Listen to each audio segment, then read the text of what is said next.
Hello, this is Sarah Braasch. Welcome back to my channel. So this is going to be the part 7 and the final part of my account of what really happened on May 8th, 2018 at Yale during the now notorious living or napping while black incident. Okay, let's go ahead and get started. So it was at this point that the supervising officer told the rest of the officers, including the female Yale police officer, to leave. It shocked me that he would have done this. I would have assumed that this went against protocol. Then he began to berate me.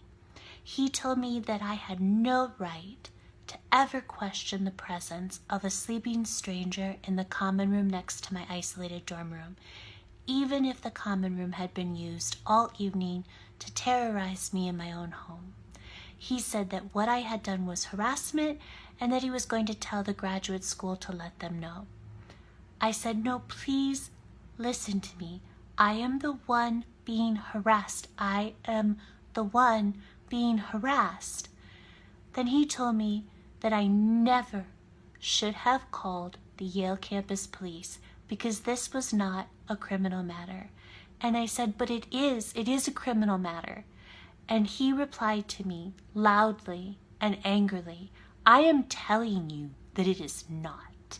I am telling you that it is not a criminal matter. I said, please listen to me.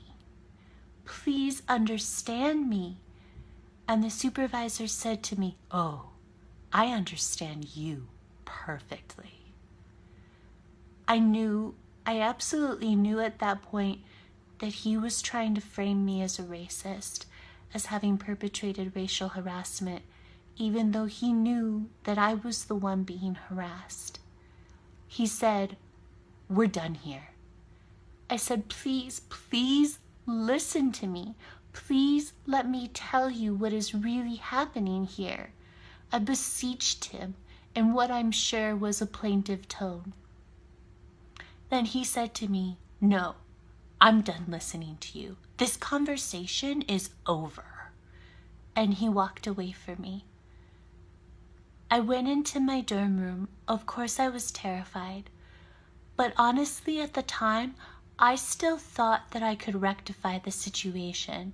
I thought it will be okay because the Yale administration and the Yale campus police already know the truth. They know that I didn't harass anyone ever. They know that I was the one being terrorized. I sent emails again to the provost, Yale Housing, Officer Grace Schenkel, and Yale Police Chief Higgins, explaining that the Yale police officers, and in particular the supervisor, had not seemed to understand what was happening and to please let them know, and also that they had not allowed me to explain what was really happening, that I was in fact the victim of harassment, not the harasser. I was up the rest of the night. I couldn't sleep, of course. I continued to pack up my things. The woman came and went the rest of the night, repeatedly slamming the common room door and the elevator door over and over again. I did and said nothing.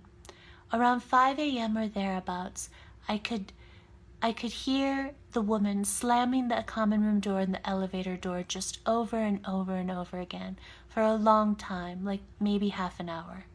I sent an email to everyone again to let them know about her behavior. I'll stop there for this video. I'll do a separate video about the aftermath of May 8th and how I found out that the Yale administration and the Yale campus police intended to exploit the May 8th incident to defame me and to destroy my life, livelihood, and reputation, as well as to try to get me killed. I'll also do a separate video to describe how I discovered that I had been filmed and recorded illegally on May 8th, and that heavily edited and illegally recorded video was being propagated across the world as part of a global murderous defamation campaign. Okay, thank you so much for watching my videos.